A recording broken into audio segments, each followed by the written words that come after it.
안녕하세요, 대시입니다. 저희가 컴퓨터 판매를 진행하다 보면 컴퓨터 견적을 낼 때 고객분들이 생각보다 CPU를 잘 알고 계시기도 하고 견적을 낼 때 확고히 결정하고 얘기하시는 부분이 CPU와 그래픽카드입니다.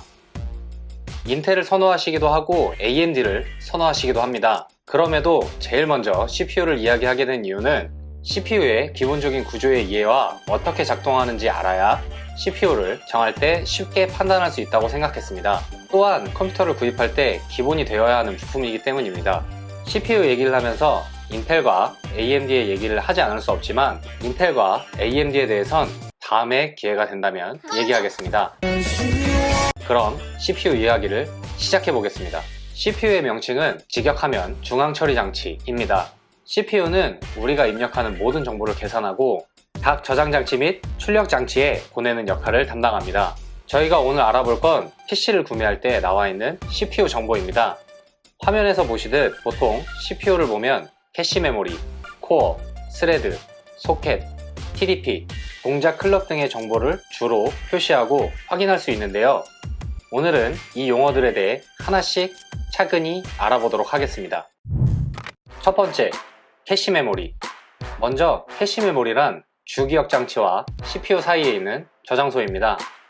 저장소라고 하기엔 용량이 매우 적지만 중앙 처리 장치와 근접해 있기 때문에 속도가 매우 빠르다는 장점이 있습니다. 즉, CPU가 명령을 내릴 때 SSD나 하드디스크 같은 기억 장치에 가기 전 캐시 메모리에 저장된 내용이 있다면 먼저 가져와 작업을 처리할 수 있도록 도와주는 역할을 하는 것입니다. 이 캐시 메모리도 L1, L2, L3라 불리며 구분되는데 보통 우리가 CPU를 고를 때에는 L3 캐시 메모리를 많이 보게 됩니다. L1 캐시가 CPU에 제일 근접해 있으며 L1 캐시에서 제일 먼저 데이터를 검색하게 되고 없다면 L2, L3 주기억 장치 순으로 검색하는 것입니다. 따라서 L1 캐시에 우리가 찾는 정보가 있다면 빠르게 불러올 수 있겠죠? 예를 든다면 컴퓨터 바탕화면에 있는 아이콘은 금방 찾을 수 있지만 폴더 속에 만들어 저희가 찾는 아이콘이 있다면 찾는데 시간이 좀 오래 걸리겠죠? 이처럼 캐시 메모리는 바탕화면, 즉 CPU가 금방 찾을 수 있는 거리에 있는 고속 버퍼 메모리입니다. 두 번째, 코어. 이제 CPU의 핵심이라고 할 수 있는 코어에 대해서 알아보겠습니다. 코어를 말씀드리기에 앞서 마이크로 프로세서에 대한 이야기를 해야 할 것 같습니다. 마이크로 프로세서란 레지스터, 제어 장치, 연산 장치를 포함 연산에 특화된 장치를 말합니다.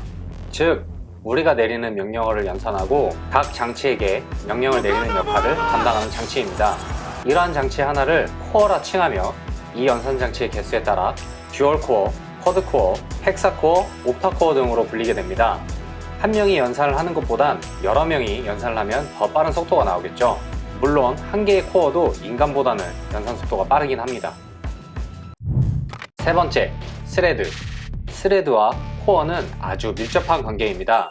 스레드란 CPU가 독립적으로 처리하는 하나의 작업 단위를 뜻합니다. 보통 코어 한 개당 한 개의 스레드를 보유하지만 하이퍼 스레딩이란 기술을 통해 1코어당 2개의 스레드를 갖기도 합니다. 즉, CPU가 명령을 처리할 때 한 개의 물리 코어가 아닌 논리 스레드가 가상으로 생성되어 명령을 처리하는 것입니다. 이걸 보고 알기 쉽게 코어는 회사이고 스레드는 회사원이라는 표현 방식이 존재하기도 합니다. 네 번째, TDP. TDP란 CPU에 열이 빠져나오는 데 필요한 시스템 냉각의 최대 전력입니다.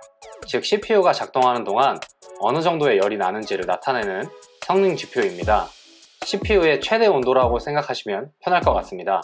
물론 제조사들마다 수치 산출에 있어 아직 논쟁이 있긴 합니다.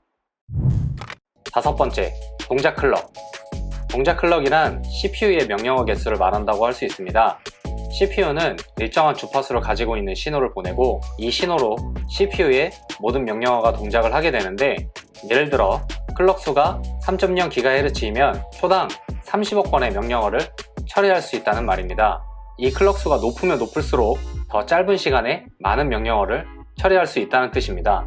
따라서 동작 클럭이 높을수록 컴퓨터가 빨라지겠죠? 여섯 번째, 소켓. 마지막으로 소켓이란 CPU와 메인보드가 결합하는 부분을 말합니다. 메인보드와 CPU의 소켓이 동일해야만 서로 호환이 되고 작동이 되겠죠? 이렇게 CPU에 대해 기본적으로 알아야 할 것들을 짚고 넘어갔습니다. 너무 딥하게 들어가지 않도록 노력했지만 기본적으로 이해하고 넘어가야 할 것들이 다소 어려운 말이 많아 이해되지 않는 부분이 있겠지만, 우리가 키보드나 마우스로 입력하는 값들이 CPU에 입력되면 CPU는 작업을 계산하여 그래픽카드로 보내주고, 그래픽카드는 다시 그 수치를 계산해서 우리에게 그래픽으로 보여준다, 이렇게 생각하시면 될 것 같습니다.